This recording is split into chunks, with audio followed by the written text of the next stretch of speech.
Jonathan from Potency.world, a revolution in girls' education. I'm here in my capacity as an interview host for Business Live Global. We're meeting another exciting entrepreneur or mover or shaker or game changer in the world and finding out what makes them tick and a favourite song which will play at the end of this short interview. There's only 10 minutes to go, so take your time now, have a listen. Co-founder of My Energy and angel investor, I give you Jordan Marie Brompton. Jordan, how are you? I'm good, thank you. How are you? I'm all the better for seeing you. And just by chance, I watched the previous interview that you'd given and heard the reference to Pinky and the Brain. And yeah, I'm Pinky and the Brain all day long, mate. So I absolutely love that. Thank you so much. It's fantastic. Do you want me to give some context behind that? Please. Obviously, I'm Pinky, and my business partner, Lee Sutton, is the brain. He's that electronics engineer that his mind just blew my mind. I met him about 14 years ago, and he was tinkering away, hand soldering these devices. And I thought, you know what, your brain is brilliant, and we could take over the world with that. I spotted the niche, I knew I could sell it, and I was like, well, Pinky and the Brain, it's just developed over time, and now people reference it all the time. It's just, I loved that cartoon as a kid. Yeah. I've been doing a marathon of watching or catching up with Pinky and the Brain. And it's interesting, actually, because this is totally off topic, but it's interesting because there's an episode, the Christmas episode, and Brain is really berating Pinky all the time. And he hates presents and cards. And he opens the letter that Pinky had written to Santa. And he said, "Dear Santa, please give Brain the world. I know it's what he wants." And I tear up at that, man. So anyway, good. It's so clever on so many levels. It is indeed. Anyway, well, we must go back on topic. I met you at the Inspirational Women in STEM and Construction at the House of Lords, where you were a winner. What was that like? Oh, it was absolutely amazing. Do you know what? I was going in, I didn't really know what to expect. It was one of those things because life's been so busy and I feel like I get dragged from pillar to post. And then I found myself at the House of Lords, and it was one of those pinch me moments where I thought, hang on a minute, this is real. And then I got there and I met some of the most incredible women. And then hearing the stories, I just felt so humbled, inspired, blown away. The stats were blowing my mind about, still the underrepresentation of women in the industries, but then also like the strides that we're making and had I just felt the power in the room. It was a really, really good event. And then I was honored to have won the award, and it's meant a lot. Well, I was looking on your website for My Energy earlier, and I mean, so 180% growth from 2020. Presumably, it's continuing to grow because now more and more places are going, we're going to have to go electric vehicles. Yeah. So what's going on at the moment with your business?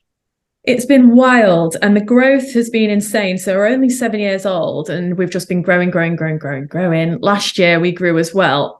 Granted, it wasn't as much because when you are of a certain size, we're over 350 staff now. It becomes very difficult to maintain that level of growth. Yep. But we are still growing in an emerging market. We've felt the market slow down a little bit through the cost of living crisis. Obviously, people, it's a bit of an outlay to get solar panels, batteries, an electric car.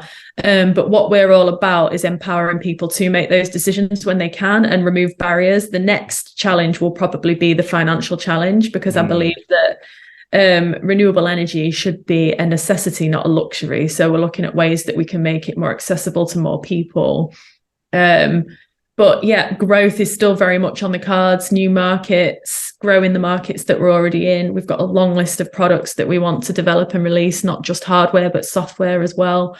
Excellent. And services. So it really is very much, we're still on that mission of grow and take over the world. So indeed. So the software is optimizing power usage throughout your entire sort of lived experience. Nailed it. Yeah. So what we do is control the largest loads in the house when everything starts switching to electric. We help decarbonize heat and we help decarbonize transport. And we then, if you've got battery storage, you've got our Ready device connected to your hot water tank, and you've got an electric vehicle, those three things are pretty powerful. And what we want to do is decentralize energy, like put more power in the hands of the prosumer, we call them, or our customers. They become part of a network. And then it's up to them if they want to opt in to balance if more and more homes become decentralized, that allows more renewables onto the grid and everything balances out nice and smoothly amongst electric vehicles, heating, and it means that we can decarbonize a lot faster and sustainably. So we're not just like striking up huge coal plants to power the electric vehicles that are on the road. We're doing it in a much more, we don't want to be an electricity gate like we was Dieselgate. We want to make sure that we've learned our lessons hard and bring the customer on for the ride. So they, because they are very much a part of all this. It's down to all of us to make, small decisions that impact the greater good. And I believe that My Energy is truly spearheading that sort of revolution, definitely from the home point of view. It looks fantastic. I mean, the story on the website, which obviously will be in the notes of the show, inspirational. And that new plant that you built to centralize all your operations, is it actually that sexy looking in real life? It really is. Oh, it cool. really is. I've put a lot of effort into that. That's where me and Lee are so different, and like Pinky in the Brain as well, because I'm like, look, if we're market leaders, we are having a sick HQ and we are having a sick factory, and we are not doing this by we're not half-hearting it. We are going full hog. And if we're going to be market leaders and we're going to want to attract the best recruitment in the country, and we're going to want to keep employing people, we need to have an attractive place to work. If we're going to want to pull people out of their homes to come to work and get more involved in genuinely building something, then they need to feel like they're in Silicon Valley in Grimsby. Yes. Excellent. Yeah, presumably you know Russ Shaw.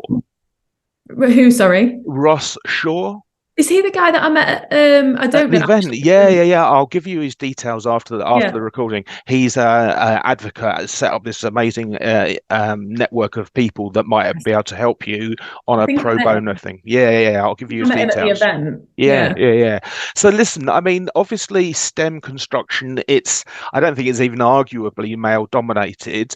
And what's alarming to me is that the biases. So I don't have a smartphone, so I don't have WhatsApp groups, so I don't get into these conversations between blokes, but they're all pretty harsh. And so there was a story on the BBC recently going, oh yeah, FTSE 100 companies have 40% female boards. Then you read the story and you find out that only 2% of them are executive. Yeah. So how do we overcome this total imbalance? That's interesting, because I'd never want to be the token woman on a board. That would just so offensive. I think I strive to really lead by example, and I think the only way that we're going to do it is by doing events like this and highlighting women that are executives and how they've managed, and to tell the story, and through education. And I think we have to have a serious conversation about women having a stigma that their careers are over once they've had children, because I think that's where it ends. I think women's careers build up, and they're just about to start get going, around your 30s, late 20s, 30s, when you're prime to then reproduce and have a family. And then it's very difficult to get back into the swing of it. And I even feel that women carry that stigma, that they've literally written themselves off. Yes. And I say to my female employees all the time when they're saying oh, well, they come to me and they go, I'm thinking about wanting to start a family. It's I'm going to be like, oh, on the point you go, leave.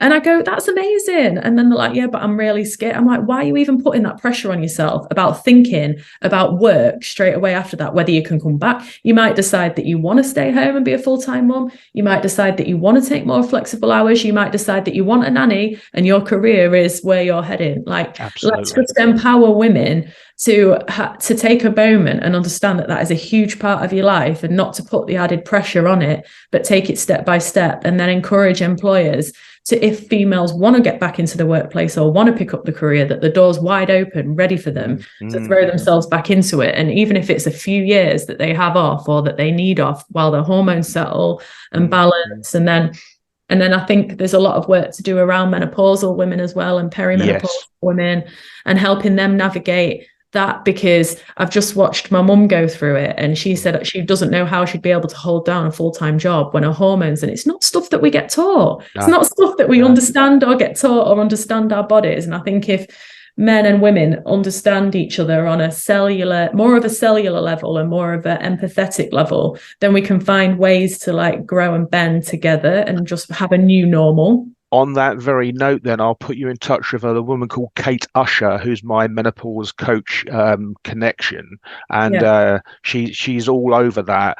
I mean, and I think also that COVID showed that hybrid working is possible, and therefore there not need be a break where you're actually stopped. We just need to get rid of all the conventional ways of working and all that, the conventional ways of teaching and everything, because the world is changing at a rapid pace, and technology is changing the game.